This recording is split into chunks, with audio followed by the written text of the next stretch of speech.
911, what's your emergency? Trainer down. Orca has the trainer. We need help now. It was supposed to be a flawless performance, a breathtaking display of trust between human and animal. But something went terribly wrong. What began as a routine show ended in unimaginable tragedy. This is the story of Maris Ellington, a respected orca trainer whose final moments left a permanent scar on the world of marine entertainment. Before we begin, make sure to like this video, subscribe to the channel, and share this story so we can keep bringing you powerful documentaries like this one. Let's dive in. Maris Ellington wasn't just another marine mammal trainer. From the time she was a child, she had been captivated by the ocean. While most kids collected seashells, Maris was memorizing the names of every species of whale and dolphin. She could mimic their calls by the age of 10, and by 16, she was volunteering at her local aquarium, cleaning tanks, taking notes, asking questions no one else thought to ask. By 24, she had earned a biology degree with honors, specializing in marine behavior. But it wasn't the academic accolades that set her apart. It was her ability to connect with the animals, to read them, feel them. Colleagues often said she had an unspoken language with the orcas, the big black and white predators of the sea that others treated with caution. They seemed to lean in toward Maris, trust her, respond to her in ways that baffled even veteran trainers. She was recruited by OceanWorld's flagship marine park within a year of graduation. It was a dream come true, or so it seemed. Maris rose quickly through the ranks, becoming one of the park's most trusted orca handlers. Visitors would remember her by name. Trainers in training looked to her for guidance. She wasn't just a performer in the pool. She was a protector, a voice, a quiet advocate behind the scenes for better treatment and more enrichment for the whales in her care. Maris believed in coexistence, that humans and these massive predators could share a bond built on respect, not dominance. She often said, "They don't work for us. We work together." But in the world of marine entertainment, not everything is as it appears on stage. Behind the smiles, behind the perfect jumps and synchronized waves, there are complex creatures, intelligent, emotional, sometimes unpredictable. And Maris knew that better than most. But on that day, even she couldn't have known what was coming. OceanWorld Marine Park stood as a monument to human fascination with the sea. Built along the coast and stretching over 60 acres of carefully engineered enclosures, theaters, and artificial lagoons, it attracted millions of visitors each year. The park's crown jewel was the Orca Spectacular, a high-energy, emotionally charged show featuring some of the largest predators ever held in captivity. Behind the towering glass barriers and crashing waves, these killer whales performed with breathtaking precision. They leapt, spun, and splashed on cue, creating awe in the eyes of children and wonder in the hearts of adults. But behind the applause was a long and complicated history, one filled with beauty, but also with shadows. OceanWorld's Orca program began over 3 decades ago, during an era when capturing wild orcas was still legal in some parts of the world. Early shows were simple displays of power and obedience. Over time, the choreography grew more elaborate. Trainers entered the water with the animals. They surfed on dorsal fins. They kissed the whales on the nose. What the public didn't see was the immense psychological and physical pressure placed on both humans and animals to maintain this illusion of harmony. Among the orcas at OceanWorld, one stood out, a massive 11,000-pound bull named Cairo. Captured off the coast of Iceland as a calf, Cairo had spent over 20 years in captivity. At 23 feet long, he was a commanding presence. Muscular, broad-finned, with deep scarring on his flanks from dominance battles with other males. Trainers described him as intelligent, moody, and unpredictable. Cairo had been involved in several close calls over the years, moments when he failed to respond to commands, showed signs of agitation, or displayed territorial behavior toward staff in the pool. None of these incidents resulted in injury, but they were recorded, noted, filed away in incident reports, reports that rarely made it outside the park's internal logs. Experts in marine mammal behavior had long warned that orcas, especially males in captivity, could develop behavioral abnormalities. These animals are used to roaming up to 100 miles a day in the wild, traveling with tight-knit family pods, forming complex social bonds. In a concrete tank, isolated from natural stimuli and often kept in artificial pods, frustration builds. Dr. Elaine Satterfield, a renowned marine biologist and former consultant to OceanWorld, once stated, "When you remove an animal like an orca from its natural environment, you're not just putting it in a tank, you're putting its mind in a box. And sometimes it breaks." Despite the warnings, Cairo remained a star. He drew crowds, he performed, and most importantly, he trusted Maris. Or at least he had. But in the weeks leading up to that day, something had shifted. Cairo had started floating listlessly at the surface. He was less responsive to trainers. He began jaw-popping more frequently, a known sign of agitation or dominance in orcas. The signs were subtle, but they were there.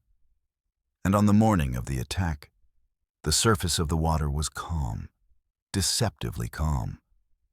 No one knew that beneath it, something was boiling. February 17th. It was a bright morning at OceanWorld Marine Park. The air buzzed with anticipation as visitors poured into the amphitheater for the park's midday Orca Spectacular show. Backstage, Maris Ellington prepared like she always did, running through her pre-show checklist, checking in with the handlers, watching Cairo through the glass as he circled the performance tank slowly, deliberately. At 11:46 a.m., Maris entered the poolside platform, her wetsuit zipped, hair tied back, headset in place. The stadium filled with cheers as Cairo breached the water in a perfect arc, soaking the front row. It looked like any other performance, smooth, rehearsed routine. But subtle things were off. Cairo hesitated on two cues. He delayed a slide onto the platform. His tail slaps were more aggressive, creating deeper reverberations across the pool surface. Trainers noted it. Maris saw it. Still, she continued, guiding him with practiced movements, reward signals, and calm body language. The bond between them, forged over a decade, was what made her confident. Maybe too confident. At 11:58 a.m., the routine reached a familiar sequence. A close contact maneuver where Maris stood on a submerged platform, face to face with Cairo. She extended her arm, a signal for a side swim. According to a witness sitting in Section B, she was signaling the orca when suddenly, it just changed. The whale dipped under the surface, then came back up, but not in the right spot. It was wrong. Without warning, Cairo lunged. His jaws closed around Maris's arm, yanking her into the water with terrifying force. Gasps erupted from the crowd. Some thought it was part of the show. Others knew instantly it wasn't. Underwater, a violent struggle began. Trainers on the edge of the pool scrambled to deploy emergency signals. Underwater tone generators designed to interrupt and redirect the whale's focus. Cairo ignored them. He held Maris beneath the surface, thrashing, turning, diving. Seconds turned into a minute. A minute turned into 2. Rescue protocols were initiated. Staff raced to close the pool's emergency gates to isolate Cairo. Others threw nets and floating barriers into the water, trying to corner him. Still, he evaded them, surfacing only briefly before diving again, with Maris still in his grasp. One trainer attempted to lure Cairo away with fish and vocal commands from the medical pool. He didn't respond. At 12:03 p.m., the emergency dive team arrived, but protocol dictated they could not enter the pool while the Orca was still actively aggressive. They waited helplessly, watching as the water churned, and then fell still. Finally, at 12:08 p.m., Cairo released her. Staff pulled Maris's body from the water. She was unresponsive. Paramedics attempted CPR poolside as stunned visitors were ushered from the stands. Children cried. Parents stared speechless. She was officially pronounced dead at 12:23 p.m. In less than 7 minutes, a celebrated career, a devoted life, and a relationship built over 10 years came to a violent, irreversible end. What caused Cairo to snap? Was it stress? Was it instinct? Or was it something more, something we still don't fully understand? What remained in the pool was silence, and a question that would haunt OceanWorld forever. In the hours following the incident, OceanWorld went into immediate lockdown. Scheduled shows were canceled. The amphitheater was cordoned off. A short statement was released to the media just before sunset. We are deeply saddened to confirm the passing of one of our most experienced and beloved trainers, Maris Ellington. Our thoughts are with her family, friends, and the entire OceanWorld team during this devastating time. We are fully cooperating with authorities to investigate the incident. The park declined to answer follow-up questions. The Occupational Safety and Health Administration, OSHA, launched an immediate investigation. Federal wildlife officials were contacted. Veterinarians began behavioral assessments of Cairo, and hours of show footage were reviewed frame by frame. Internal logs were examined. Reports from previous incidents involving Cairo were pulled, incidents the public had never been told about. The autopsy report was completed within 48 hours. The findings were brutal. Maris Ellington had sustained extensive trauma, blunt force injuries to the chest, abdomen, and neck, several fractured ribs, a dislocated shoulder, pulmonary hemorrhaging. The final cause of death was ruled as drowning following prolonged submersion. But the medical examiner noted that even without drowning, the internal trauma alone may have been fatal.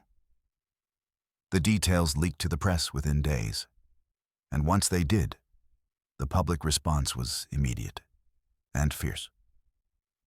News outlets ran headlines that gripped the nation: Orca kills veteran trainer, tragedy at OceanWorld, killer whale turns deadly. Footage from the moments before the attack, smiling children, Maris waving to the crowd, was replayed over and over again. Commentators debated the ethics of animal performance. Former trainers came forward. One told Express.co.uk, "We've been warning about Cairo for years. That whale was showing signs of distress. No one wanted to listen." Protests erupted outside the park entrance within days.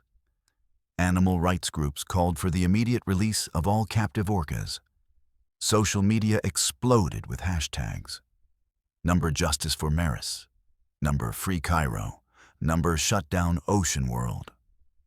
Memorials were set up along the park gates. Flowers, photos, handwritten letters. Some mourned a fallen trainer, others demanded change. The debate was no longer just about a single incident. It became a flashpoint for captivity, for animal rights, for how far we've pushed the line between entertainment and exploitation. And through it all, the question kept resurfacing. Could this have been prevented? And if it could, why wasn't it? The tragedy of Maris Ellington wasn't just a singular event. It was part of a disturbing pattern, one that has haunted marine parks for decades. At the center of the debate is a simple question. Should orcas, intelligent, social, wide-ranging predators, be kept in captivity at all? For years, the answer from the industry was yes. The shows were safe. The whales were well cared for. The trainers were professionals. But the attack on Maris, like others before it, shattered the illusion. Just 10 years earlier, in 2010, SeaWorld trainer Don Branchot was killed by a male orca named Tilikum. The incident was gruesome and public. It led to a federal investigation, a scathing documentary, and a cultural reckoning. Don's death became a symbol of a system pushed to its limits. Now, a decade later, Maris's death reignited the very same questions and the very same pain. Marine biologists have long warned of the psychological cost captivity places on orcas. In the wild, these animals travel up to 100 miles a day. They hunt, they socialize, they sing in dialects unique to their pods. In tanks, their world is reduced to a few concrete walls, a strict feeding schedule, and a performance routine that barely scratches the surface of their mental and physical needs. A 2021 article in Wired quoted former trainers who described the orca's environment as a pressure cooker. Stress, boredom, social instability. These often lead to abnormal behaviors, self-harm, aggression toward other whales, and in rare but devastating cases, attacks on humans. Captivity doesn't just confine the orca's body, it alters its mind. Dr. Jen Sorensen, a marine behaviorist, put it plainly. We've underestimated them. Orcas remember. They grieve. They strategize. They get bored. And when they do, they sometimes lash out, not because they're monsters, but because they're sentient. The parallels between Maris and Dawn's deaths were striking. Both were experienced. Both were beloved by their animals. And both were lost in facilities that had been warned of potential danger and chose to continue. What complicates the picture further is the emotional bond trainers form with these animals. They don't see them as ticking time bombs. They see them as partners, as family. Many trainers have said they willingly accept the risk. But the public, watching from the outside, began asking, should that risk even exist? At what point does entertainment cross the line into exploitation? The aftermath of Maris's death fueled legislative momentum. Petitions gained millions of signatures. Lawmakers reopened stalled bills. The public conversation shifted, from wonder to worry, from awe to accountability. Because when one of the ocean's top predators turns on the one person it trusted most, it forces us to rethink everything we thought we knew about captivity, consent, and consequence. And as the tank glass reflected only silence, it became clear. This was never just about a show gone wrong. It was about a system built on fragile trust, and that trust had finally shattered. In the wake of tragedy, there are always echoes. For OceanWorld, and for everyone who knew Maris Ellington, those echoes became impossible to ignore. Just weeks after the incident, the park announced a complete suspension of all in-water performances with orcas. Trainers were moved to dry stage interactions only,